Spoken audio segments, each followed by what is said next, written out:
What's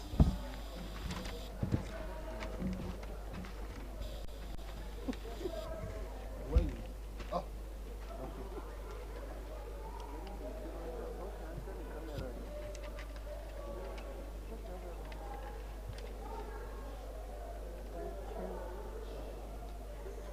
okay. Let me just go here.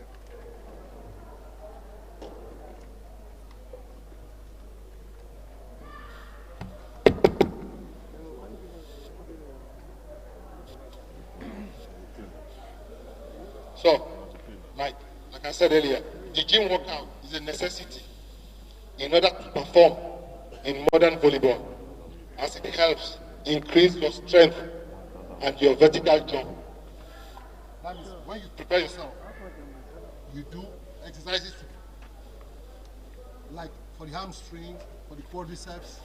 You need to prepare your muscle because the season is Very long, and the training as well will be very long. Now, the second one is a concentric contraction.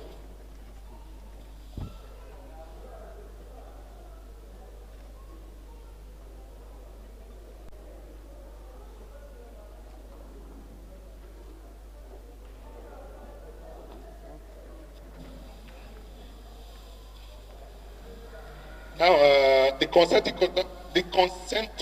contraction is a type of muscle when you when we are going to look for force now. I'm like this. I have the weight. Yeah. When I go down, the muscle shortens. The other one is eccentric. When I have the weight like this, I get up, the muscle, stretches. Okay. The muscle stretches.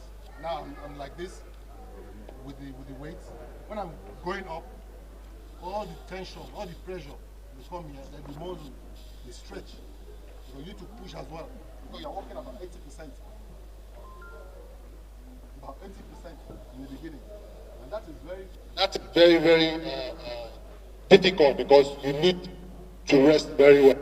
When you work about 80%, when the player goes back home, he needs to eat, take a shower, eat, and sleep well. Now, this concentric contraction, that is, now you are staying like this, you are going down, the muscle shortens. Okay? The muscle shortens. And here we're working about 70 to 80%.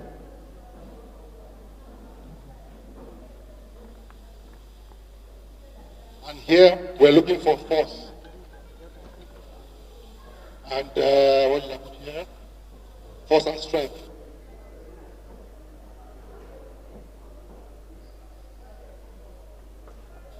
So now, a player that wants to hit the ball very well, he needs to be able to jump. He needs force. Jump with the legs. And when he hits the ball as well, at the same time, the work to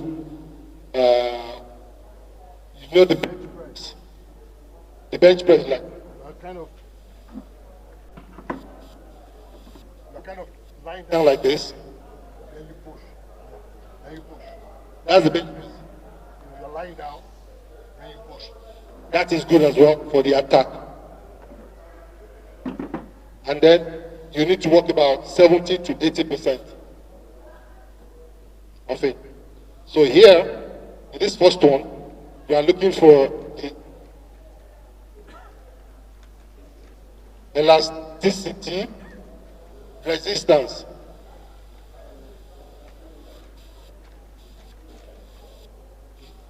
That's when we're talking of eccentric contraction. And here we're talking about concentric contraction. We're looking for force and strength.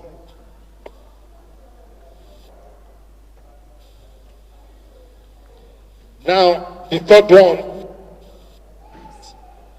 is isometric contraction.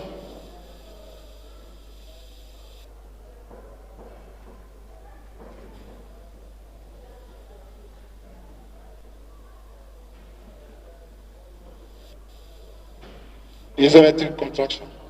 That is simply when the muscles they don't move. For example, I'm lying down, I'm carrying the weight, I drop it here, I will stay about 3 seconds. That 3 seconds, the muscles they don't move. That's isometric. like I'm lying down to do a bench press. I'm carrying, okay, it's not that same percentage. Now we are talking about 50 to 60% of it. so I lie down. just like this. I'll bring 50% of the weight, but I will explain how we get this percentage. Very simple. Then you lie down, you bring it like this, you hold it for about 3 seconds, you push. You push. Then you bring it down, about 3 seconds, then you push.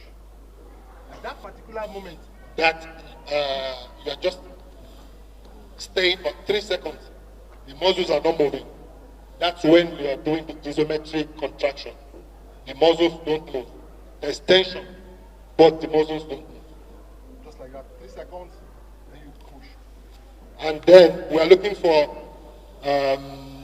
power, speed, explosivity, or explosiveness. In this one, now we're working 50 to 60%. 50 to 60%.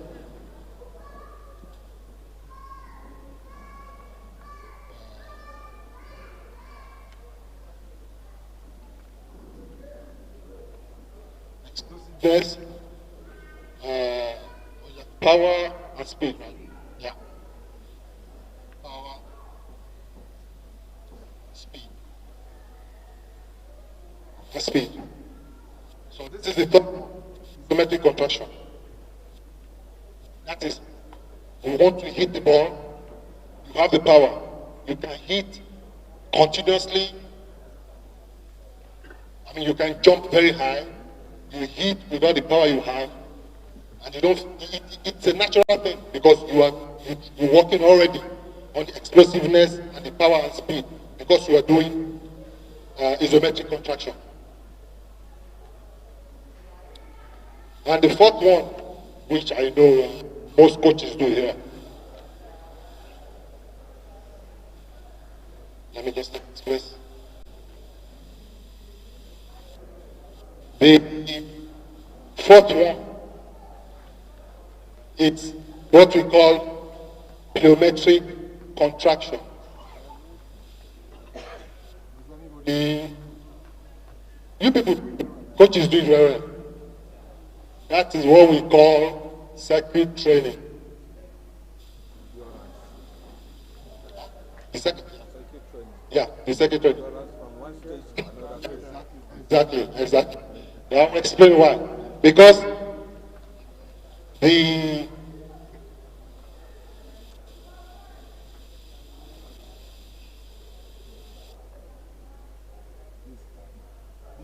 plyometric contraction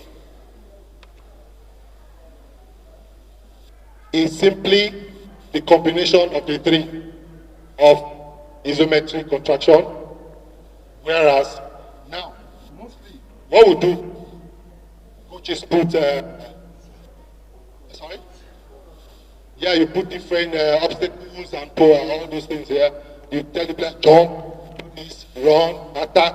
But the thing is that when the player jumps, when he lands, when he pushes, he's working the eccentric. Okay? He's working that eccentric movement, the eccentric contraction. When you're doing your circuit, you tell them, I have this, do this, block, attack, and this. You are doing the 4 together. 1, 2, 3. All these three make it plyometric. So all these three make it plyometric contraction, and that's where we have the circuit training. But now this one is eccentric, is beginning of the season, beginning of the season, and when you want to start your training. Yeah, that is it. This one. Then this second one. Then the second one that we concentric contraction. Here, they are working for force and strength. That is when we're going. After we have done eccentric contraction, then we are moving now to the concentric contraction. Isometric contraction is when we are close to the competition.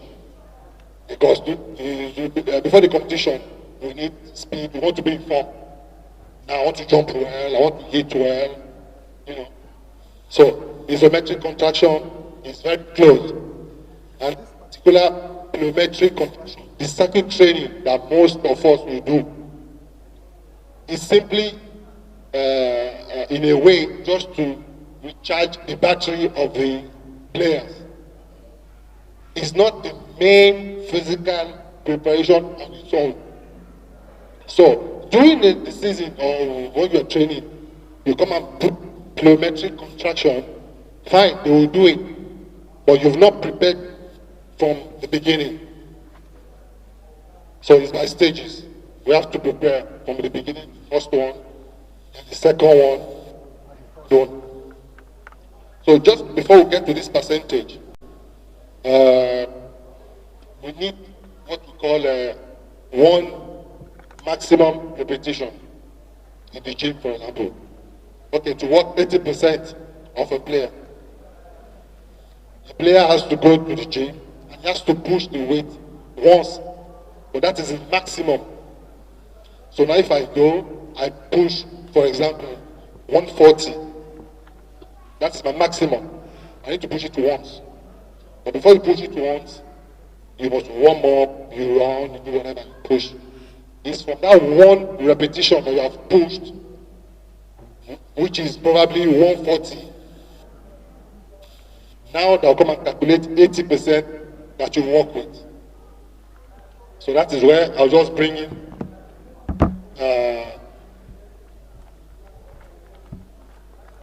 just to calculate. Okay.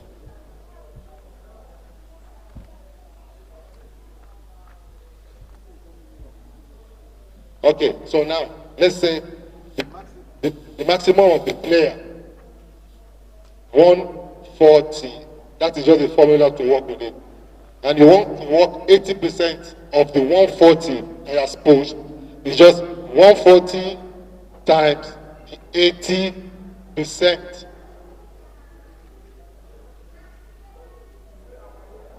One 40 of the 80%, which in turn will give you 112. So if a guy pushes 140 kilo, now you divide by 80%, it will give you 120 kilo for 80%. So if you want to work eccentric contraction here with 80%, you know the player has to work with 112 kilo, sorry. So the most important thing first is to do the test. You tell your player, warm up very well. When the player is here, it's okay. You will push just once, the maximum, just one. It's called one maximum repetition, something like that, just once. That's why I call it. Okay, one repetition maximum, just like this. This is very, very important. So if you want your player to improve physically, you have to go through this thing. If not, the player will say, but coach, I can't jump. I've been training for the past 3 months. I don't have jump, I don't have this. Yeah, because he's not doing any physical, he's not working on his percentage. He's not working on his percentage. Automatically now, maybe what I will push at my own one repetition is not what Coach K will push or what Coach Ellis will push. It's not the same thing. And you cannot give the same percentage to everybody. Everybody has to do his own physical test. It's with that you come and judge. You just, this is the formula, very simple. Once the player does his one maximum, either on bench press or in squat, is with that you come and calculate. It's very simple. You calculate the maximum he has done, if it's 140, or if it's 120, or if it's 160. You know, when I was playing when I was top of my form. My maximum in squat was 210 squat. So it was a 210 kilo in squat. Because every season is normal, you go for your test. So now, okay, that's 210 multiplied by 80%. So I'm doing 168, then I might break it down to 165 to be a round figure when I'm working at my 80%. Just to gain the jump and that kind of thing. But now that of I told you squat, that of the bench press as well, the same thing, not the same kilo, but the same process. You have to do maximum repetition, then you work with all these ones. Then your plyometry is the last one out of 4. Most of us will do it. And you tell the player, oh, jump, go to the net, attack, do other movement, combination of physical movement, you know, you can make it more difficult. For example, you tell the player to jump from a higher bench or something, from a higher bench, you know.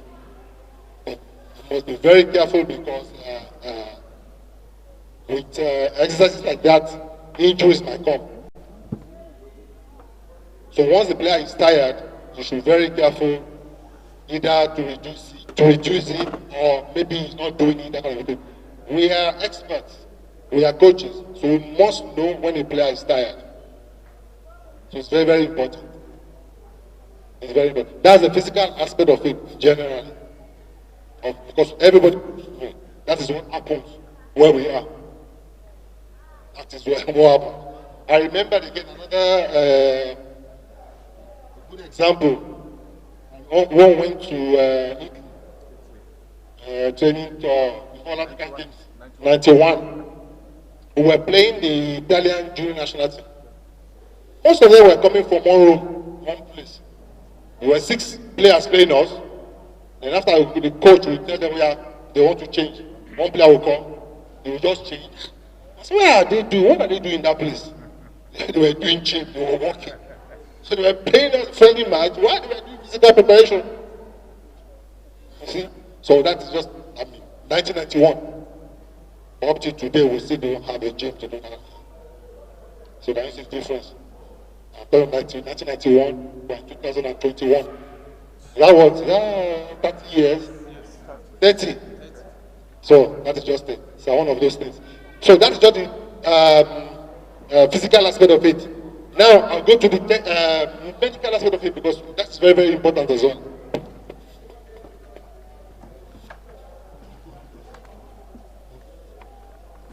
So the other aspect of it, the technical aspect of it, we the coaches, we know our players. We know where we want them to work. Either reception, service, attack. We can bring the different drills to make them improve in this technical aspect of it. But the most important part of it is the physical aspect of it and the other medical aspect of it. Why I'm saying that? Because we need a medical doctor or a physiotherapist. After the training, the player might have probably not injuries, but he's tired, or he's not okay, or he feels he has pain somewhere. He needs to go and see the doctor. And another important thing is that the doctor, coaches need to listen to the doctor. Coaches, they need to listen to the doctors. Because the doctor, if he tells the coach, this player is not fit to train, the coach will not come and say, you're lying. I know you have seen the doctor to tell me that you can't train, you don't want to train, you are a lazy boy, that kind of thing. All those things, we need to listen to the coach. And as well,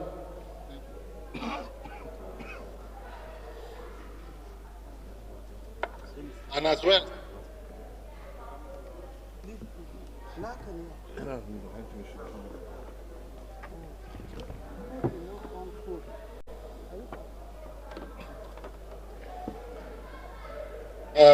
as well, I've been talking about the physiotherapist. A player who's working physically or technically might be tired. Being tired because you're working physically or even technically on the volleyball court is normal because your muscles are pushed to the extreme. But if there's pain in it, that is where the problem is. If a player has pain, you need to see the doctor, the physiotherapist. That is where the physiotherapist comes in. If it's a pain or something, he needs massage or other medical treatment. That's what we need to have as well, a physiotherapist in our team. I don't want to go against the idea of, like I said, we are together. I don't want to go idea of, most times we see nurses on the volleyball court. That's nice, that is good. But we should see as well, physiotherapists as well, because we need them. We need them. When we have little sports injuries as well, we need them to probably check it immediately to see what is happening. If they need to talk to the doctor, if we have to stop playing. Because in the sports injuries, the main problem that we face, volleyball players, is what we call this strain and pain and sprain. The strain and sprain. And mostly we have those ones in the ankles. Just when you land badly, the ligaments they overstretch.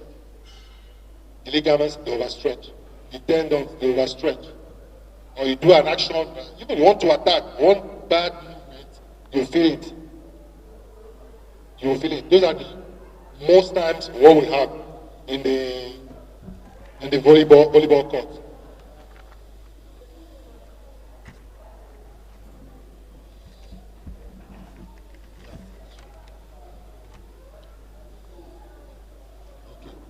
Now, I made mention of the injuries we have. Like you have the sprain and the strain. I know most of us will know the difference between strain and sprain. There's a difference. If we know it, fine, it's okay.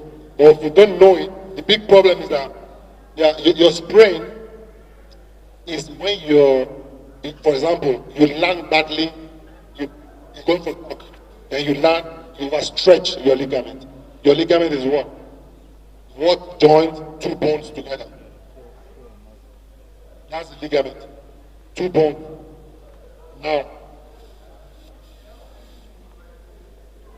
Now here, for example, the bone here and the bone here, you have the ligament that joins the bone. So if you land badly or you land on someone else's foot, you hear it's because the ligaments are overstretched. It's because the ligaments are overstretched. And that is what we call sprain. Because sprain is simply when you tear or you injure your ligaments. Simple and short. Whereas the strain this time around is when it touches the muscle. But ligaments and muscles are not the same thing. Ligaments, they join two bones together. While if you have strain, is the muscle now you're being injured. That's what I'm saying. The coaches should at least know the difference. If a player comes out, coach, I'm just injured my ankle, I can't do this. You tell no, stretch it, straight. You are damaging the player because the ligaments completely overstretched or probably torn or something. So the same thing is you need to address the player, send the player to a doctor if you have one in your club or whatever, or the physiotherapist. Just tell the player to stop training. The same thing applies for the strain.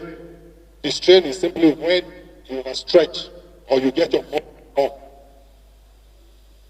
So muscles for the strain, ligament for the sprain. So we have to know the difference. And most especially, I'm just saying it because we have seen different rank cases that a player will just say, coach, I landed badly. This is no problem. Yeah, stretch well, you come back. Or you carry the ankle, you do, or you are just, you want to worsen the injury. It's a player. As I see most times, the player will fall, we don't know what, the nurse will run in, I don't know what happens. The player will do, yeah, let's go, let's play. So that's another thing. So those are minor things. And just a way to treat, because those are frequent sports injuries what we have as volleyballers. I gave an example of the ankle, because most times we have it in the ankle. You might have it as well in the knee. You know, have ligaments as well in the knee. You might have it as the shoulder as well. The joint, when you have joints, you have ligaments. So most times when you have all these little injuries or something, the player comes to complain, tell the player to stop, go and see a doctor of physiotherapy or something. Then from there, whatever he comes back to tell you, then you continue. But never force a player to keep training after these little injuries like that. Okay? And the fastest way to treat it, even I'm not a medical doctor, I just know the minimum concerning that as well, is what we call prices. That is just the name of it. That is the treatment. When a player, like I said, coach, I'm injured, this, okay, fine. The treatment is called price. It's very funny, but that is just it.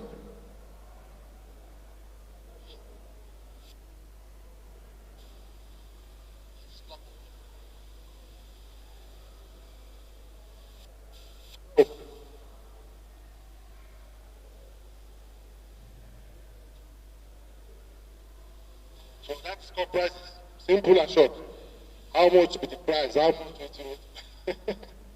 So that's it. Then prices means what? The P means we have to protect the player. By protecting, coach, I'm injured. Don't do anything again. I'm protecting the player from more injuries. Simple as ABC. Go and sit down. Don't do anything again. Key for it. You protect the player. The R simply means rest. So the player now is protected. Now he's rest. Maybe during the match continues, but he's not jumping, he's not throwing the big ball for you, he's just resting there. Okay? Then the other one now is eyes. Eyes.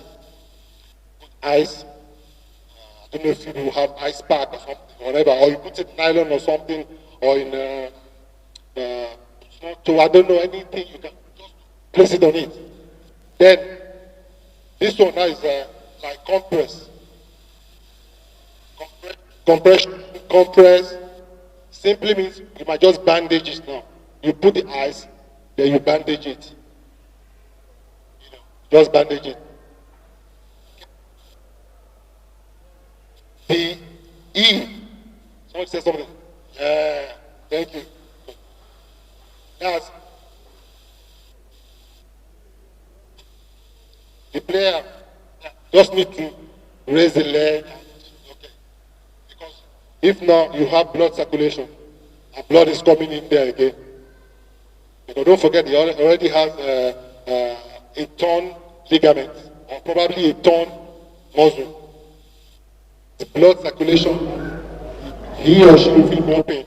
So when elevated,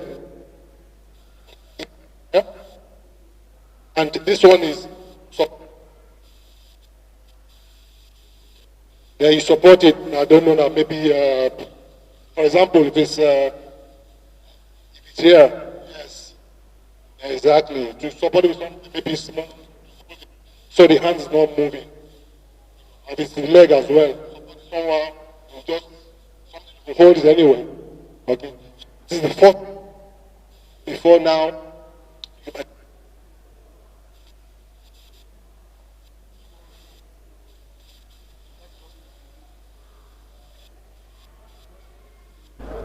first aid for this sports injury we have often, most especially in volleyball. Because that's what we have every time. The player will fall down. My ankle, my knee, that's what we go and see them for. My ankle, my knee, or maybe at times you might have it as well. Or here you have a little ligament as well, holding two bones together. It's very, very tiny. It's not easy as well. Very fragile. So that is another one.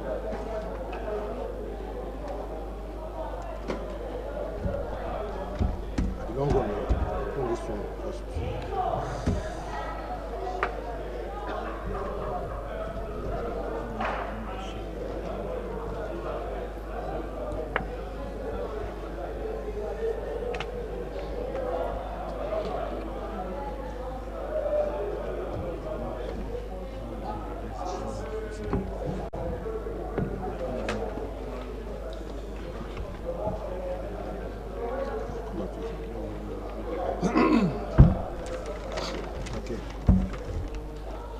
So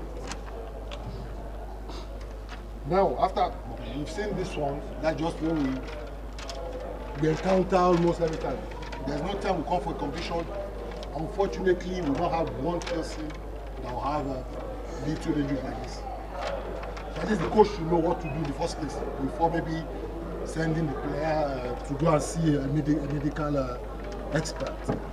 Okay. Another one as well is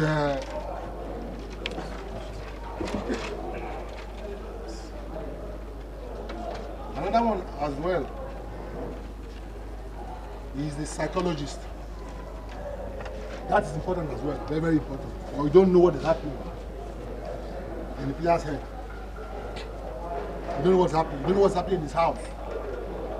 You don't know what's happening with him.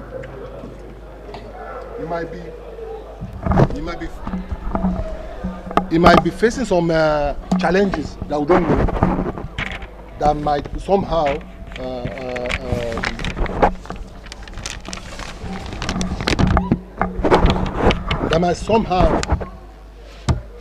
reduce the speed at which he or she might improve. A player that has problems, I don't know, with the girlfriend, for example, it's very important. It's psychological. The player comes, is not feeling okay, automatically will not give his best. So if you observe anything that a player is not okay, discuss. Send him to meet somebody. Send him to meet a psychologist to discuss, what is happening. Ask him questions as well. Another one again is the mental aspect of it. Like I said earlier, you give her the paper to the player. Being an adult doesn't matter. You do the same thing. So, how have you been playing volleyball for years? Let's know what are your motivations. Why are you playing volleyball? Why can't you go and play basketball like your sister or your brother? Or why not go and play football when you have millions? I will tell you the reason why he's playing volleyball. And from there you can know what you can work with. You can know what you can work with. So all these things are ways that can make a player improve, which are completely out of the normal training we do in volleyball court. Like I said earlier, the technical aspect of it, that's fine. You come, the player wants to jump and attack, it's good. He wants to dig, he wants to defend, that's fine. But we must go extra mile to make a player improve. Today is not enough to put a player on the court. You train 4 hours, 5 hours. Will the player improve because it's only 5 hours? I don't think so. Yeah, I'm not convinced the player will improve because it's only 5 hours. He might train just 1.5 hours. He will improve. Once you are interested in the player, you know what's happening in his head. Physically, you know how the player is doing. Psychologically, you know how the player is doing. Medically, you know how the player is doing. All these things will help. You see the player come, he's very happy. He's improving, he's happy to be here. And once a player, being a woman or a man, you are happy to be on the volleyball court, your improvement is very, very fast. That's very short, very, very fast. So that is just one of the few ones I wanted to discuss as well.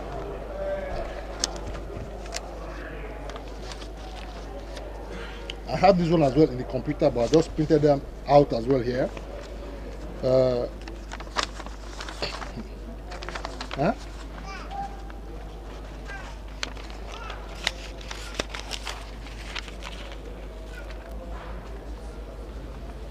Like in the technical stuff, we're talking about performance and recuperation. That means, okay, fine, I'm a coach. I have my my assistant coach. I have my physical trainer. I have my statistician who is doing statistics. All those ones, the technical aspect of it, the volleyball aspect of it. But now we have to add the medical aspect of it as well. That's where you need to get your doctor, physiotherapist, and your psychologist. I know it's not easy to have all at a go. I know what I'm talking about. We all know what I'm about. Even if you can have one, just one. If you have friends that's a physiotherapist, why not call, look, my friend, no, I'm training a volleyball team. I want to work with you. How? Once in a while, if I have a player that is not feeling okay, physically, that kind of a thing, he can come to you, then you help, you see what is wrong with him, massage, that kind of a thing. And if I'm not mistaken, we should have don't we have a medical doctor in the coach association, that group? Is it? No? Association? No, in this our, yes. MVB? No, not in your own coach association. We don't have a medical doctor inside. No, a medical doctor. Yeah. We don't have a coach in the, no? No? Okay. There's somebody that he has the one name is Doctor something. Okay. Zamfara, I think it's in Zamfara. Sokoto. So is a doctor? Yes. So, for example, is anybody from Sokoto here? So, it's an example. He is from Sokoto State. He has a team there. So why not? The coach can work with him, that kind of a thing.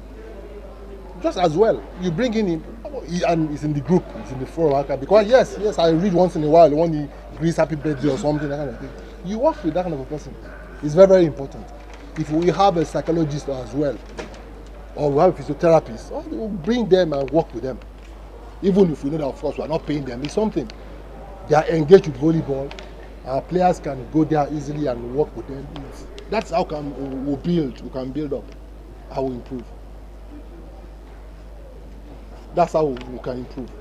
That's very, very important as well, because we need medically, we need. All these little injuries we are doing, we need all these things. Because volleyball is a sport that, if you are not physically prepared, well prepared, injuries are very, very fast. Because we jump a lot. We jump. And when you jump, you have your back. When you are landing every time, you have your knees. You have your ankles. You have everywhere. We have pains at times, but we don't say. We just overlook. The player might have little pains. We will not say anything. If I say my coach will not play me again, or he will say I'm a lazy player. Okay. Yes. Yeah. So at one time or the other, all these ones we have to know, because we are professionals. We are experts. We know what we're doing. I believe we know what we're doing. So I think that if we have players, being junior players or senior players, once you are a coach, you are entitled to one, the performance of the team. Because if the team plays well, it's the coach. In as much, generally they will go and congratulate the player. Well played, this. But people that know will know, okay, it's the coach that prepared the team. But at the same time, if the team fails, the coach should be able to stand up and ask himself, did I prepare the team well? What kind of training did I give the team before the match? All those things are very, very important. When like a coach, you need to ask yourself, am I doing the right thing? Am I giving them the right exercise, the right training? We should not be too big to ask ourselves, am I doing it? I've asked myself before. When I coach, when we lose, because when you lose, it's very fast. In the papers, they put it out, they lost, whatever. At the same time, you read, you ask yourself questions. What is happening? What kind of training did I give them before this match? So all these ones. And when you do your training, you should just try and avoid repeating the same drills. Most coaches are fond of it. What do? They will do their training once like that because that particular training is successful. Because the players, they do it well. With time, the players, they get used to that particular exercise. That particular one. They are used to it. They get bored. At the same time, you come, you do it maybe after, let's say 1 week after, you do the same thing.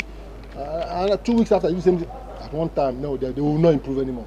Because they know that training offered. You know what they have to do. It becomes boring.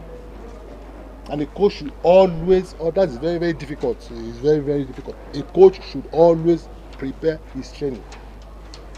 Should always prepare the training. You will not say, okay, today I have training, I'm late, whatever. You just get to the court and organize one training that you don't know the aim of the training. You don't know why you're organizing training. Because there's training. Let me organize something. You organize what you want to organize. The next day, you don't have time to, you need to sit down, draw out your training, what you want to train, the aim, the objective of that training. Is it the aim for the day or the objective for the week or 2 weeks time? You must at least know what you want to do when you train. Let's avoid rushing into the court and inventing a training program for the players. It's very, very wrong. A coach should take the time and draw out his training program before going to the court. Because one, if you don't draw out your training program, you as a coach, you don't know what you want to do. You just be there. While they're attacking, you are looking for what you tell them to do after. And you don't even know the attack they're doing. Should it last 3 minutes, 4 minutes? Because nothing is written, nothing is programmed, nothing is done. You just there, you are inventing training for the players. That is completely wrong. That's completely wrong. You must know what you want to do. You must. That's what we call you program. You program your training. You plan your program. A coach that does not plan his or her program is not fair enough. It's not fair enough, and that is not a good thing for a coach to do. Like most times we train, we might train up to 8, 9, 10 training sessions per week plus match making 11. And a coach needs to always, now in the morning you do your training. If you like, you want to keep the training program, that's one thing, that's your own idea. But when you're going for the training in the evening again, you need to do another training.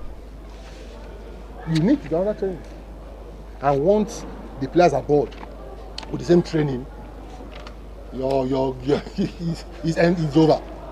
Because they're bored and just be doing anything you want. And it's even more complicating when you're working with kids.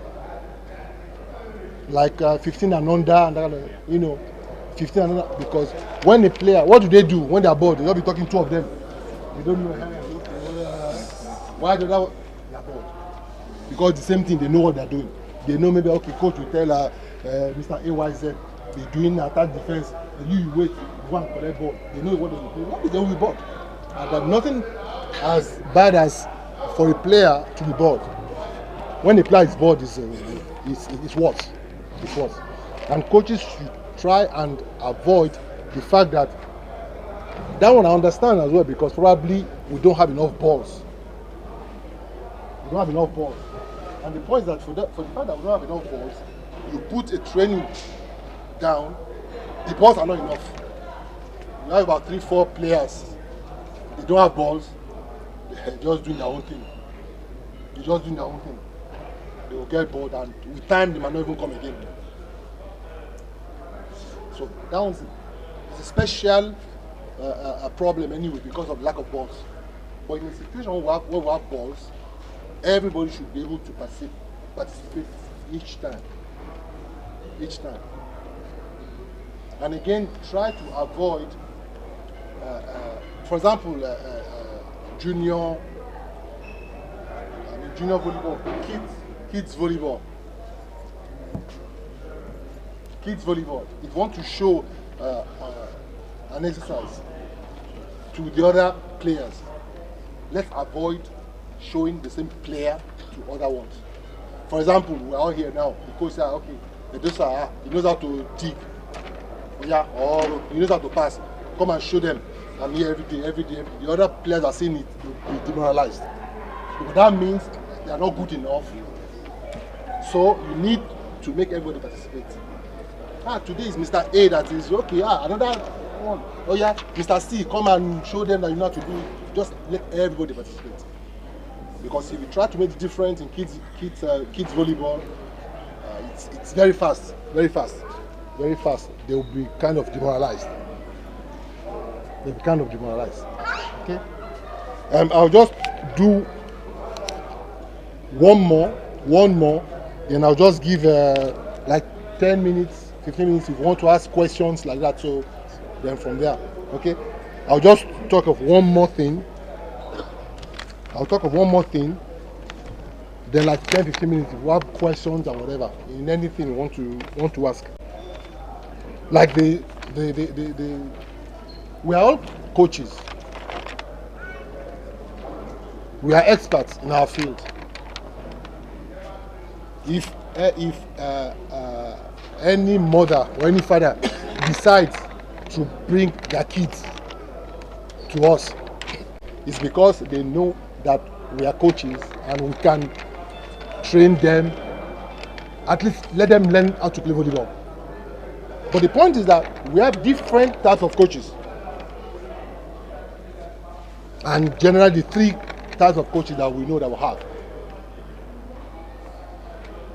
The autocratic coach, you know those ones.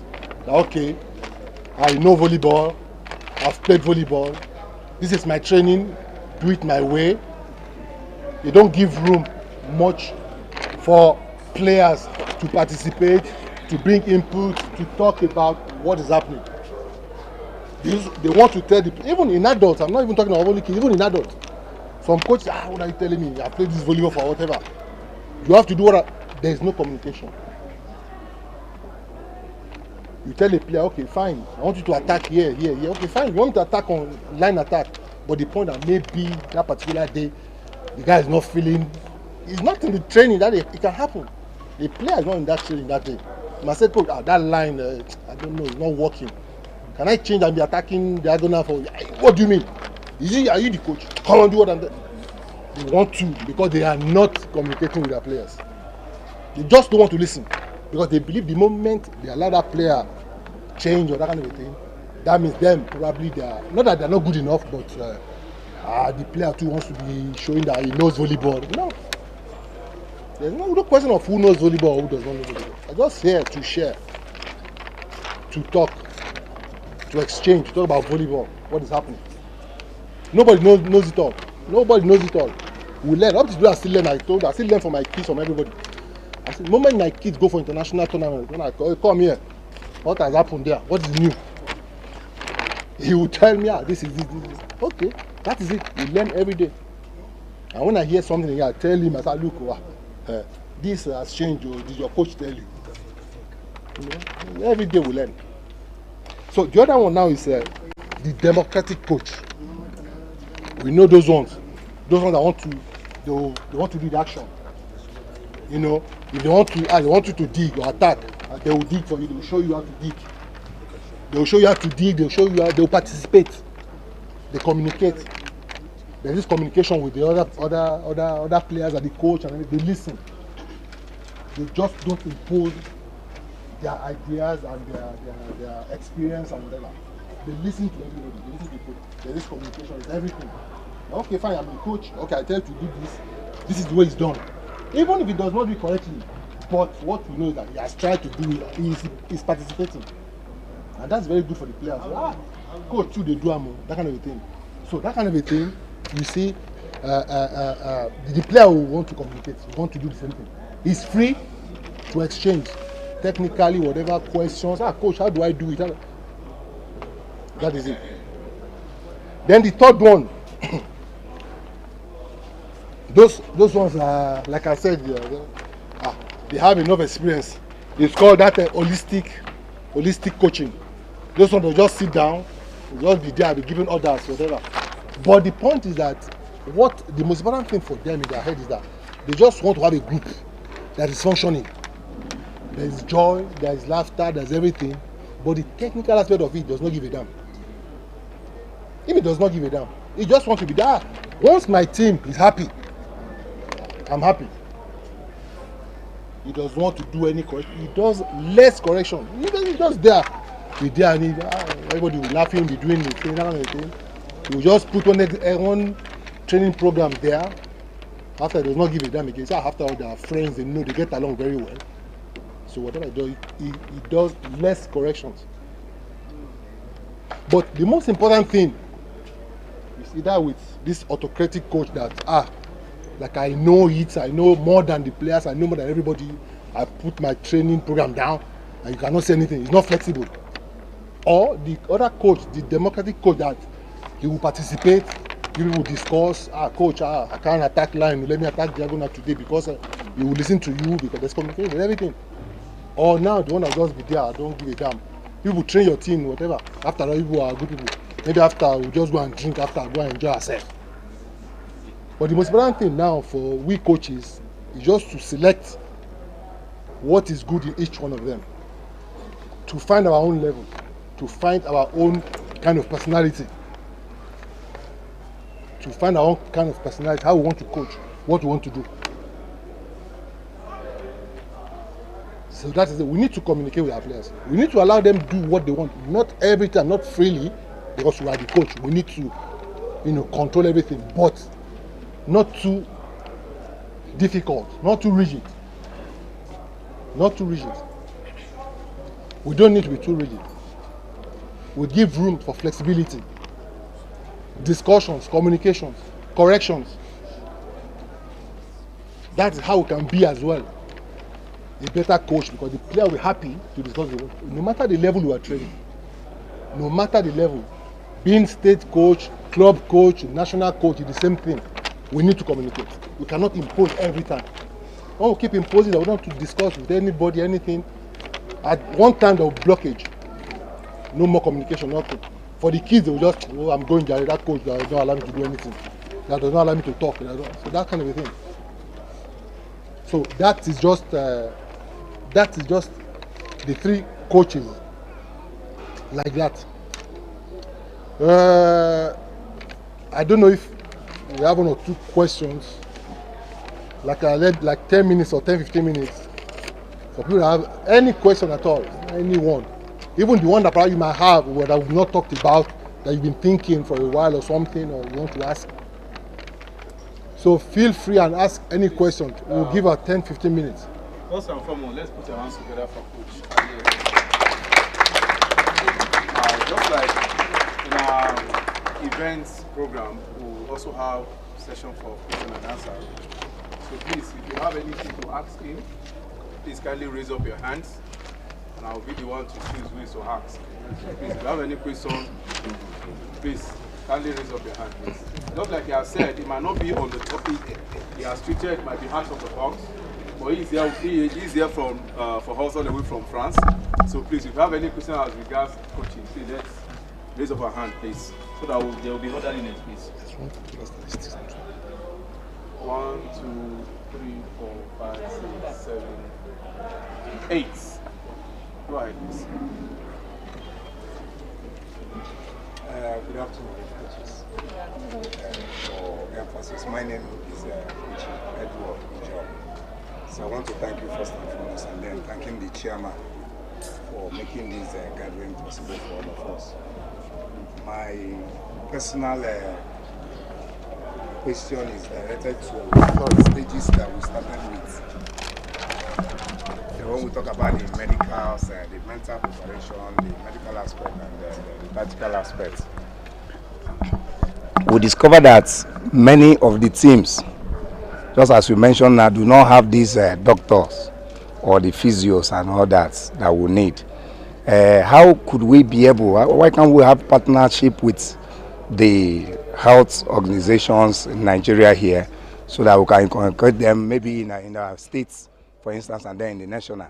Then, lastly, is how do we get these our players that may want to shy away from training to be involved? They may claim they are injured, whereas they are not. Some may shy away because they see the workload as too much for them. So how can we be able to include them so that they can be able to participate? Thank you, sir. Okay, thank you very much. Thank you for the question. Yeah, thank you for the two questions. The first one is that, like you said, like in Nigeria, the system is quite different. But the thing is, with the Ministry of Sports and the Ministry of Health, there could be kind of understanding, convention, agreement that they might give us medical experts. For example, the Ministry of Sports, I know if they talk to the Ministry of Education, when you have conditions like this, we have nurses, fine, I'm okay with it. But we might have as well a physiotherapist or a doctor. And again, like I said earlier, another way is probably whoever we know, friends or whatever. Being a medical doctor is not a must to play volleyball. You're talking of there are two different things. So even if you have a friend or somebody or family member that is even a medical doctor, you can give a helping hand.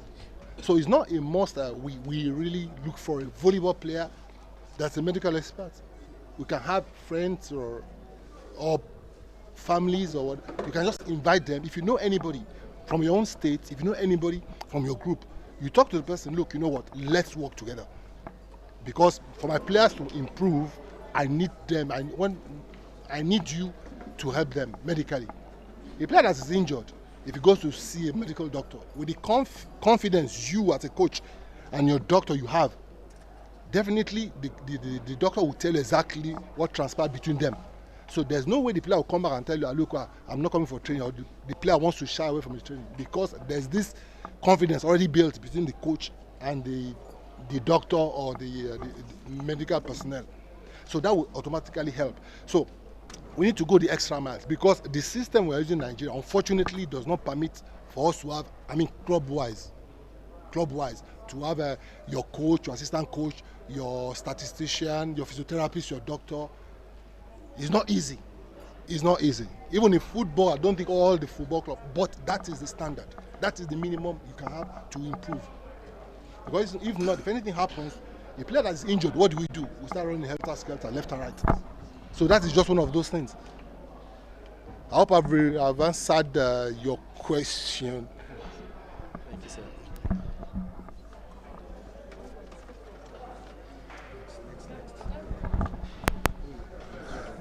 Thank you, sir. I want to welcome you again, because seeing you gave me joy.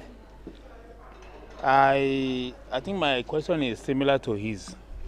If we say it's not possible, it's really possible. Because most of the time you see us traveling, you see more of unnecessary people traveling, and you take few players. I think this is a forum for us to really hit some things that are very important, because you have been part of the Nigerian, team before you went to France. And you are still talking about 31 or 30 years back. We're still in the same thing today. I remember when these guys came here for under 23 or 21, I sat with the Egyptian coach there. I saw a statistician somewhere, a doctor somewhere. They were communicating. They were talking as the game was going on. As the game was going on, they were communicating. So they could easily hit you. If you beat them the first set, be sure that they can come back and beat you and give you 3-1. Because why? They will take time to read all your players, make sure they know the reason why they lost 1 point they want to know. So for me, I believe that we have come a long way.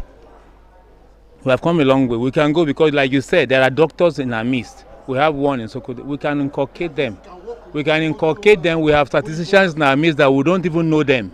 But in a forum like this, we begin to pick them out and begin to make use of them. Like the chairman said, we're going to make use of the ones that are carrying, some things in our midst. We don't just let them go. And with that, we'll move ahead. Thank you very much.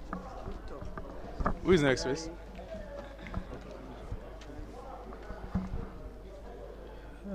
Good afternoon once again. My name is Tobunde Anthony. Now, we have a situation where you feel you have done your very best. Given it at the club level, let me say, situation where we are at this stage. Now, you find yourself in troubled waters. You talk to the players, they are willing to play, nothing is forthcoming. You talk to them, even from your angle, you seem to run out of ideas because you want to be repeating that same thing. And some repetitions are actually not good for the human body. It seems like you're boring the person down. So in such a situation, I don't know what, as a coach or as a player, you are expected to do, because tensions are already high. They want to do something, it is not forthcoming. You are there pushing them, it is not materializing. Thank you. Yeah, thank you very much. I quite got your question. The role of a coach as well, apart from the technical aspect and physical aspect, it's when I first did the first webinar, we talked about communication, because one of the things we have to do is this particular player or this set of player that you have tried, that probably is not forthcoming, either not motivated or for one reason or the other. It's very simple. Just take them to a room, put on a volleyball game of their set. If they're kids of their group from other countries or other clubs, let them watch, let them see what they're doing. That is good. Pinpoint, tell them what they're doing and how you want them to do the same thing. For adults as well, it works. An adult, you take the adult to a video room, you put on a match, either his own match, for him to see his errors.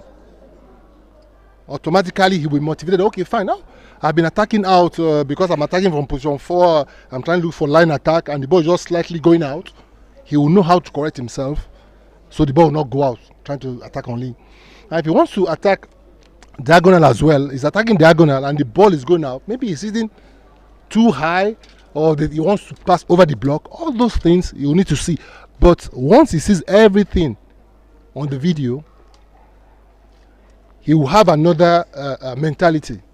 He will not have the same mentality he had before, that you are telling him or her that, okay, what is happening? It's as if you are doing the best, but he's reluctant, kind of, he's not. But when he sees his mistakes, he will be really, really forced to change, because he will not want to continue with that same mistake anymore. So the most important thing is just take him to a place where he can watch different matches. Then from there, you can just show him his mistakes or show him what other players are doing positive, what they are doing well, not the mistakes they are doing, because already he's making mistakes, he's not motivated. So don't go back to the same mistakes and what he's doing. Show the player or the players what is positive, what other players are doing well that you want him or her to do. So like that you will see that, okay, fine, oh, coach, it's true, look at this guy, the way he's attacking, I like it, okay, I'll try to do it. That is, you look for the positive aspect of it. Automatically it works generally, because you'll be so happy to, okay, fine, so if these players can do it, I can do the same thing. But you need to work and the player just here, the coach is here to assist, to correct the player technically what is wrong and what is doing that probably is not making him realize making his points, either service or attack or that kind of a thing. So when he sees what other players are doing well, automatically he will do the same thing. So I think watching videos, watching matches is a very good thing for the player. As for the purpose of analysis, in this situation, you are on the spotlight, you have a match going on, and all health seems to be not connecting at all. Yeah, I understand, because that's on live and direct. Because the player is not. But at that particular time, the player is not playing, or he cannot play, or doesn't want to play. Will you leave the player not to play at all and lose the match? Probably you need to change because he's not motivated. Probably the other players that will come in and play better volleyball. Because that particular player you're saying, for example, is down, he's not doing anything. Nothing he can do. Nothing he can do. The worst he can do is make you lose the match. Because he's not already playing.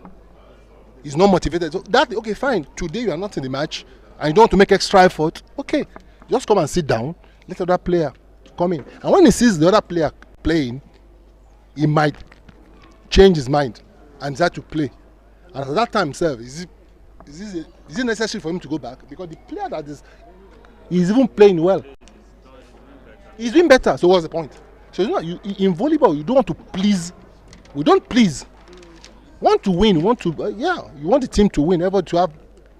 I mean to enjoy the game, but not to please one particular player. Because your particular player, you're this player, you want him to play by all means. And today he's not playing well. You not leave him there. He needs to go out. Another person will come in. But if not, you just lose the match. So you don't allow the team lose the match just because one player is not functioning.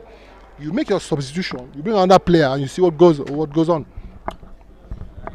Please, sorry, we have to also take this. Is a question from one of our coaches on. Okay, sorry.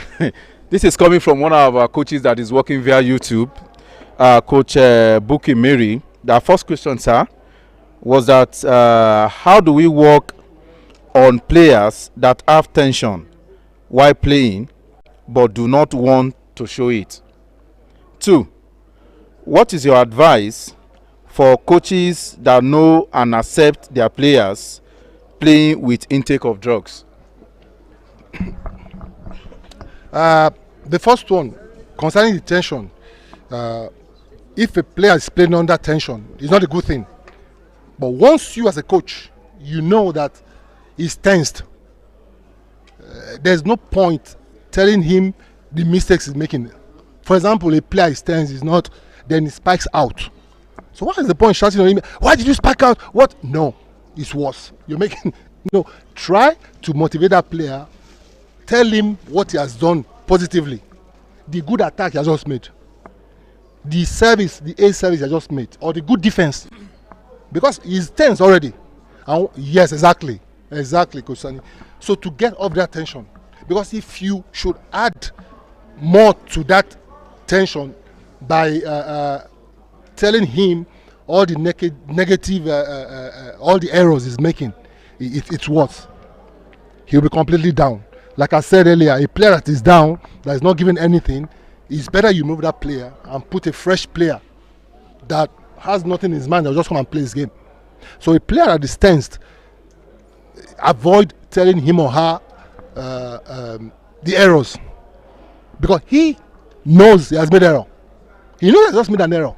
A player that spikes out, you don't need to tell him, why did you spike out? Everybody knows he spiked out. So why are you making things worse? So the only thing is that you leave that one, even during the timeout, when there's a timeout, you don't even talk to him concerning the negative thing because he knows he has just made an error. Go to him, just kind of tap him, tell him the positive things. He needs the positive things. The good attack he has just made. The good block. Maybe I just blocked the best attacker. Then bring out the positive things.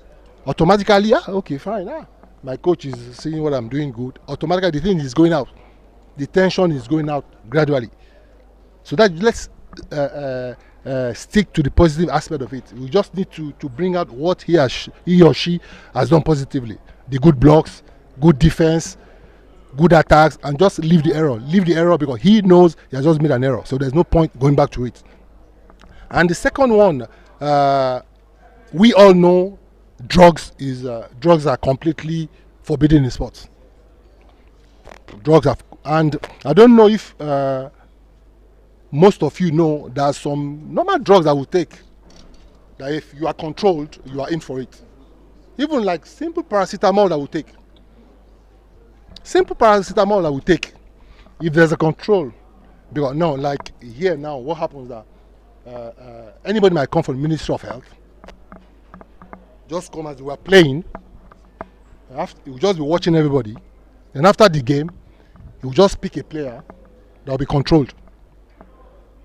But before they control you, they will ask you, okay, sir, we are from whatever drug, whatever. I want to test you, all that kind of stuff. So they will ask you what you have taken. Have you been sick these last 3 days? Have you taken any drugs for headache, for your pains? Because they know simple paracetamol, for example, or other little drugs like that. If they control you, you are positive. and you are positive, that means you are cheating. And if you are cheating, you'll be banned. That is it. So when we talk about drugs in sports, like I said earlier, I'm not a medical personnel, but I know that some certain things we should not take. Those who that will smoke and whatever come and play is dangerous. Even the simplest, drinking alcohol, drinking beer or whatever, and come and play, if you are controlled, you are positive, is dangerous.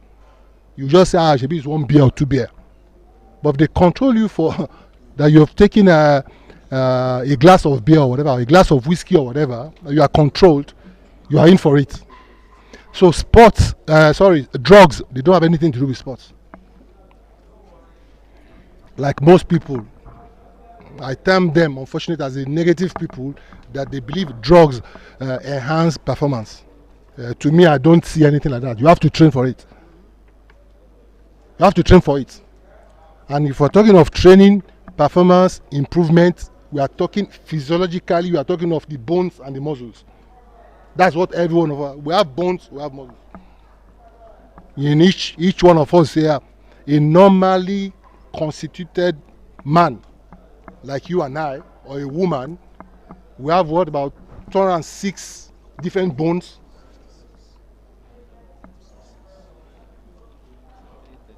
Yes. None of most has gone up. You have about up to 600 muscles now. So now, human being. So out of all these muscles and bones, that is what makes us move. That's how we function. The bones and the muscles. And if you want to improve, you have to work on the muscles. Muscle contraction. You want to jump higher, you need to do your physical program, like I said. You want to run faster, you want to hit harder. If you want to jump and be hitting harder, you want to attack above a player continuously. Maybe for the first set, 25 points. You score like, on attack alone, you score like 10 points. Out of that 10 points, you hit over the block 10 times. That means you must jump very high 10 times. You must hit harder 10 times. That means you need extra effort. And to work all these muscles, you need to come back to the physical training. Without physical training, we cannot improve. There's no magic about it. No magic about it. You can train from here till tomorrow. We'll be doing the same thing. Technically, fine. You'll be able to receive the ball to the setter or whatever. But when the game goes higher, before you know, after one set or 1.5 sets, you see the player coming down. Physically, it's out.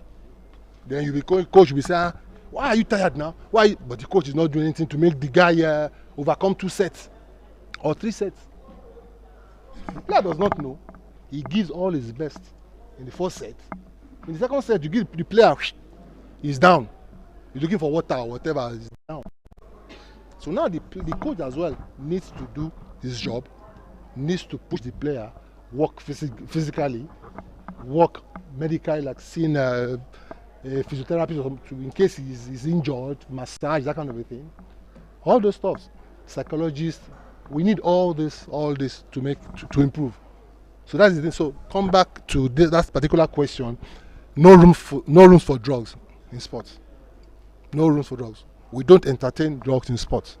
If you take drugs, you are cheating because you want to enhance your performance. And it might, 1, be dangerous to your own health, depending on the kind of drugs you are taking. And 2, for the team as well, because they will probably disqualify the team. I don't know, it depends or whatever. And you might even lose that. So there's no point. So it's completely negative. Let's just leave drugs out of it. Please, 2 more questions because our times are first spent. Any question for our female coaches? Okay. Good afternoon, Coach Edosa. Good afternoon, my fellow coaches. I'm Coach Deji. Sir, you did mention about a coach running a training program repeatedly. And when you run that program repeatedly, the players are going to get bored over that training program. What does a coach do in a situation that the drill that you are running, the players are not getting exactly what you want them to do? For instance, you have a reception drill and for a period about a week. And your first 2-3 days, they are not getting that reception drill. Because you don't want them to get bored, how do you make them actually get what you want them to do? Because, of course, when you come to training, it's coming for us to start digging again. But then, they are not really getting what you want them to do. May I give you another one so that I take it all together? Because I have some 2 questions here as well. Let me just quickly, I will be very fast on this one. I'm very fast on this one. Thank you. The thing is that a lot of reception drills in volleyball, a coach should make an extra effort to look for. There's nothing as tiring for a coach not to have enough ideas in the training. When you have a coach that does not want to make any effort, he has about 2-3 drills on reception, he's satisfied with it. Today we'll come with it, maybe tomorrow he's attack, and next one will come under the second idea of the reception he has. The third time, there's nothing as difficult for a coach as looking for a training program, what he will do. Up till today, I still break my head to look for exercises to do. Because with time, you look for exercise, but don't fall in this simplicity while saying, okay, even if I don't have much idea, let me redo the one I'm used to. Like you said, they will get bored. So the most important thing, one, if they don't understand you, now as good as you are in volleyball as well, you can just show them exactly what you want. They will see from what you're doing. Then you become the democratic coach as if you are the one participating. When they see your action, technically how you're putting your legs, your shoulders, your hips, your knees, your ankle, everything, your posture, okay, this is what coach is doing it. Automatically I can do it and I can get it. So there's one. One is for you to show them, or if there's a player that knows how to do it as well, you call the player to show them. Then another one again, like I said, which is very important again, the same thing is that get a video of a good player somewhere, concern that particular drill, show the player. By the time you will do it, another good player will show the player. Then the third option, he will watch it in the video, he will automatically get over it. He will try to get it. And try to avoid repeating the same exercise. There's not as bad as that. The player gets bored. And once the player is bored, he's not doing anything anymore. Because it's too easy. He knows it off it. Then we say, after all, the same thing we are doing, Joe, but the same thing. But you have to invent. You work, look for it. In the internet, you have different drills as well, corresponding to what you want. Like I said, you must prepare your training. If you prepare your training, you know what you want to do. You know what you want to do. You have option A. Now, if it's okay, fine. You want to do a normal service reception. Reception. It's not getting. There's what we call the coded training. I'm sure most of you don't know. What we call the coded training, for example, is I want to do service reception. The normal classical service reception will do is what? So the server is there. I'm here. We are served. We do the same thing after where we know how service reception. The coded one now is you come out of the normal. Yeah, sure. Now you come out of the normal training exercise. For example, the server is there. I want to receive. I need to turn around. When he serves, I will move and I will receive. You make it more difficult. So when the player sees it, it's not the same thing like normal. Okay, I'm ready. We are served. No, this is you tell the player to start. Yeah, to start. For example, the court. How am I going to do? Okay, this is the fine. This is the volleyball court. The server is here. I'm receiving here. Before the server serves, I'll come to the line. When he tosses the ball to serve, then I'll run and get my position. You add a bit of difficulty. It's interesting. You know, the server wants to serve. Okay, I'm not in his front. I'll go to the line. When he tosses the ball to serve, then I'll come, position myself, then I'll receive the ball. Just add movements to it. Let it be interesting. The player will not be bored. The person serving will not be bored as well. You know, you make it, or you tell the player, the receiver, to sit down. It's very, very funny. The player will sit down. Once the server tosses the ball to serve, he will get up. Because what I said, coded training. Normally in the match you don't sit down before we receive. It's not logical. So that's why that is coded kind of. Or normally we don't face the server before we receive. So you go out of the normal training, just add a bit, you know, a bit of fun to it, so they will not get bored. Because like I said, once a player gets bored, either adults or kid, the same thing. It's very, very difficult. Very, very difficult. And what was the second question? Was it? That was okay. This is a question from, via YouTube. The first one is coming from Coach Wale Gbadamosi, the head coach of Kwara State volleyball team. He says, well done, sir. Is there any importance in stretching after match or training? Because some do not do it. That is, after training, is there, or after match, is there a need for stretch for players? Then the second question is from Coach Bala Usman. I think it's from Jigawa State. He said, please, sir, I want you to shed more light on coaches and player relationship. As we can see, so many things are happening regards to such. Yeah, thank you. I thank the two coaches for their questions. Okay.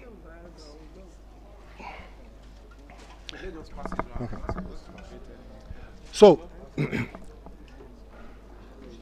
the question of Coach. The first question from Coach Wale is talking about stretch. Okay, yeah, fine.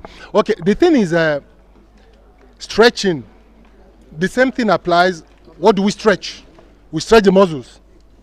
Why do we stretch the muscles? Because we want to prepare the muscles for the action that they're going to take. We want to train. You want to stretch your muscle because cold muscles are very dangerous. If you don't stretch your muscles, you don't prepare your muscles for the action you want to take.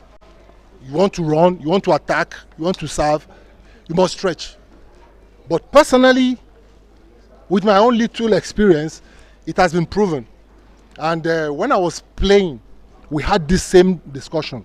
Because when I left Nigeria to go and play, the same thing, I was not too sure to stretch or no stretching. I don't care. I just get it, okay, let's put the ball, let's bang. You know? So, but the thing is that some people were stretching, some were not stretching. So we talked about this thing.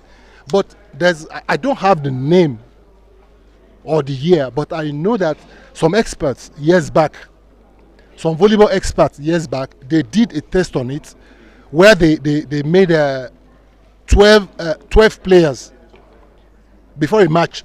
They stretched. Another 12 players did not stretch, just to see what will come out of it.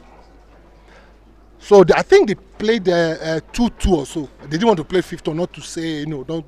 So 12 players, I think, stretched before a match, and 12 did not stretch. So to know the importance of stretching. So today, is stretching good or not? I believe stretching is good because you need to prepare your muscles. It's preparation. Thank you, Coach Sani. It's preparation. You need to prepare your muscles. So to me, stretching is very, very important. You need to stretch your muscles because if you don't stretch your muscles, you are going for injury. Going for injury. I was actually asking after. Then after training or after match, the same thing applies. Some people stretch, people don't stretch, but it's still better to stretch because your muscles, they have worked. They face different situations. They've jumped. You've been jumping. You've been running. All this physical effort as well. So after the match, it's good to stretch as well. Just stretch your muscles. Just stretch it down, but not the same thing this time around. You can have a passive stretching. Yeah, light. Yes, exactly. Light stretching. Light stretching to do just to cool it off. So stretching to me, it's okay. It's acceptable. We can stretch. It's good. You can stretch before the match and after the match. There's nothing bad about it. The question was about relationship between the coach and the player. I remember I first did one thing concerning communication, players and coaches. It's very, very important for the coach to communicate. We cannot go anywhere in any sport, not only in volleyball, in any team sport. If you're doing individual sports, fine, you're on your own. You don't communicate to anybody. You can do whatever you want. But on a team sport, it's very, very important to communicate.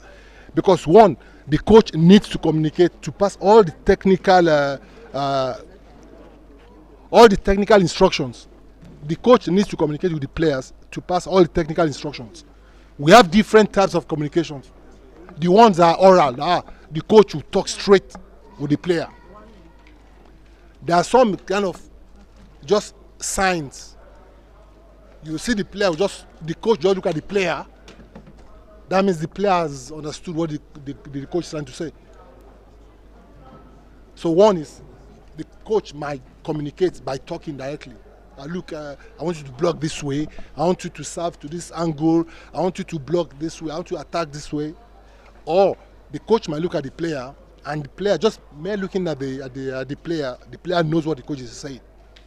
All these ones are very important. You must communicate. Communication is very important. Not only within the coach and the player, within two players as well. Communication is all over. Within two players as well, and within the whole team. Because at times, a coach might give an instruction to Mr. A, and he wants as well that same instruction to get to Mr. B and Mr. C. So automatically, the Mr. A, now when he goes back, look, coach said we should do this, we should do this. So everybody needs to communicate. Communication is very important in sports generally, not only in volleyball. In team sports, in individual sports, probably a bit because the player is alone. But in team sports, we need to communicate. Communication is very, very important. And we should make it positive communication. The same thing applies. You don't just communicate by telling the coach. Sorry. Sorry to cut you short. Okay. I think what he's trying to say is this. You have players who you try to communicate with. Yeah. Communication is a two-way thing. Exactly. You send it forth, Yep. it is received and expressed and improvised. But there are players, even if you communicate in any form, they have a traditional culture of recalcitrance. They have this culture of never respecting their coaches. I saw a lot of it here. Yeah. That is the question that Okay. everyone is trying to ask. Okay. How do you deal with such situations? Okay, thank you, sir. Thank you, sir. Yeah, the thing is, in a team sport, if one player is refusing either to accept the communication coming from the coach, or that same player is not responding to what the coach is telling him or her, that's a big problem. Because one, what the coach is expecting from that player, he will not have it. So what's the point? The same thing applies. What's the point? Why do I have a player on the court that does not want to do what I want? So to me, at that point, if I tell the player, look, in our position 4, I want you to block line, for example. That the guy has been attacking all the balls on line, and you are busy blocking diagonal. If when the ball's on the net, the player can still pin the ball on line inside position 3, and you are still there floating inside, go and block diagonal at one time. You don't understand what I'm saying? That means you don't receive my communication, my instructions. Then you need to go out, see what is happening. If you are ready, then you say, coach, okay, I understand now, I want to come in. But at the same time, the player that's going in, if he's doing well, why remove him?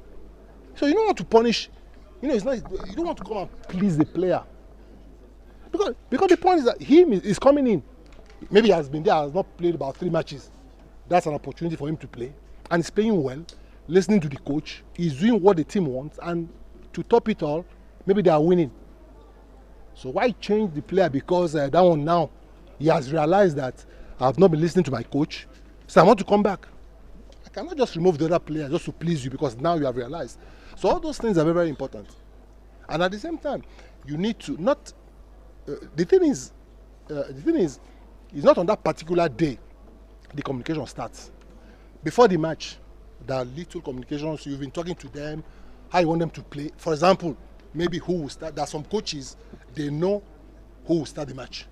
There are some coaches, they wait for the warm-up till the end of the warm-up before they will choose their 6.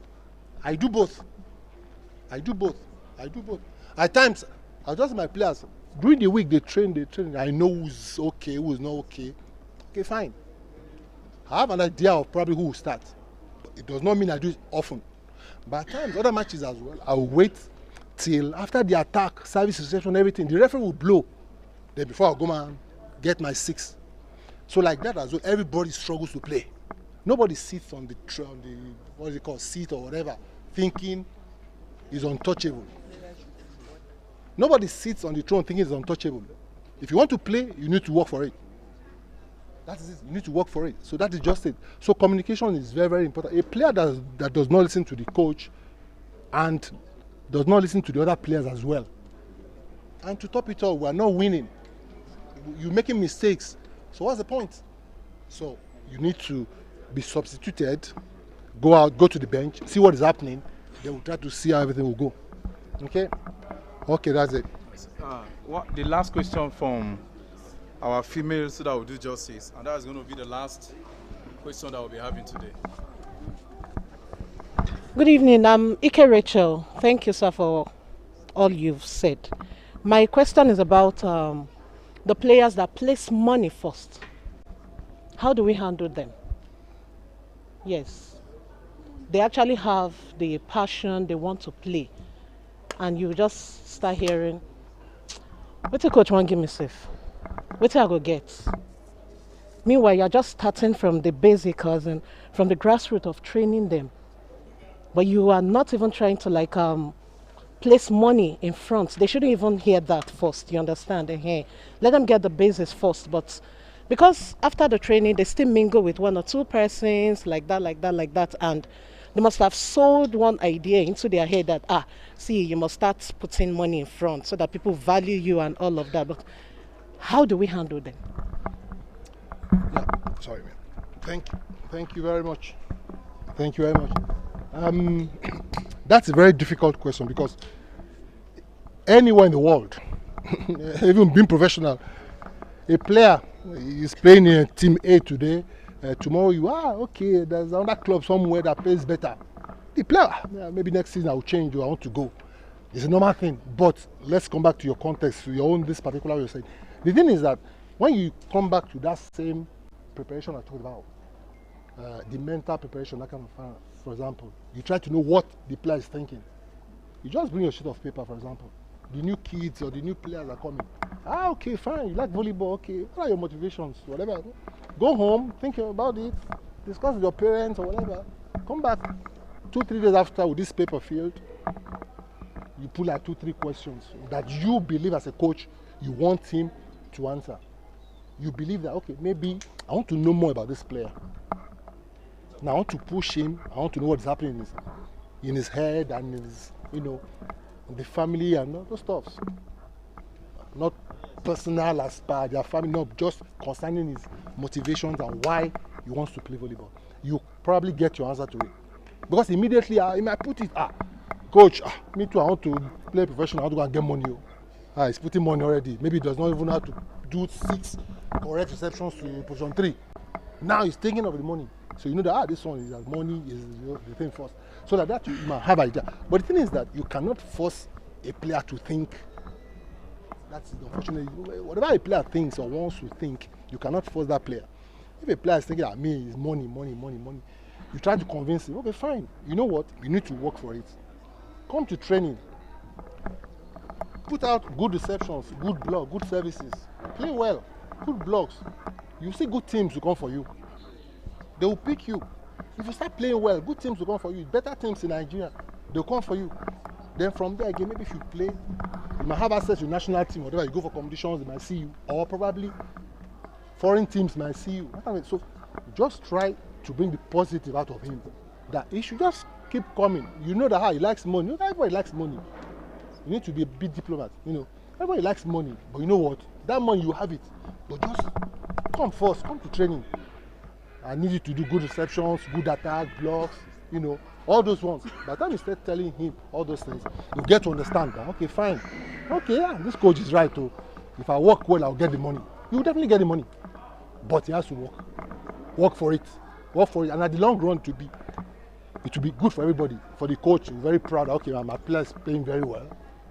Maybe he has a team or something, or another team might come for him or her. That's very good. Even Nigerian clubs or probably foreign clubs. So you have to look for it because we are concerned about the improvement of our players. If a player does not improve, it's the coach's fault. Me, I don't want to know whatever they want to tell me. If a player is there, see players still they can't improve. Who's coaching them? It's the coach. The boy is not coaching himself. It's the coach. So a player is there, is not improving. What is the coach doing for that player to improve? What are the volleyball exercises he's putting? Is he putting the same thing? Maybe the player is bored, doing the same thing every time. Maybe the player is not participating.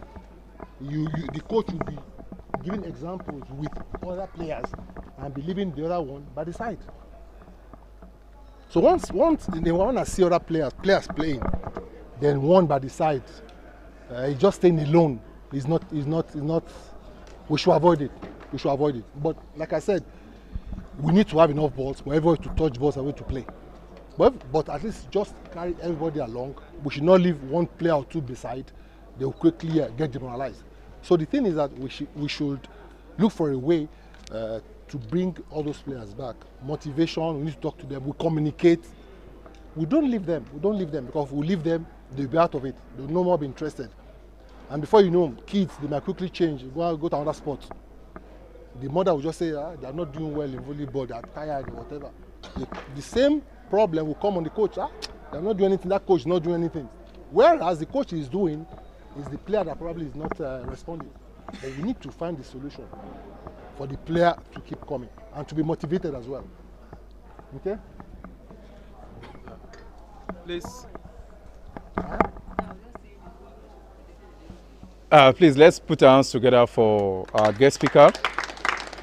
I know if we open it up, we'll be here till tomorrow morning. And I'm sure the new Nigerian volleyball coaches we are having, we are never tired.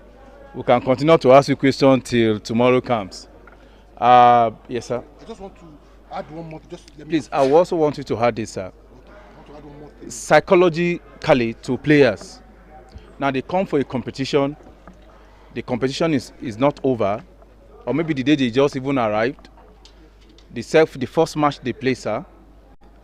Few coaches started talking to them. I would like you to come and play for my team next session. I would like they have not even finished with the reason for which they are in that competition. Other teams are beginning. Does it have any effect on their psychological performances? That's a very dicey question. Very, very, very dicey. Because the point is that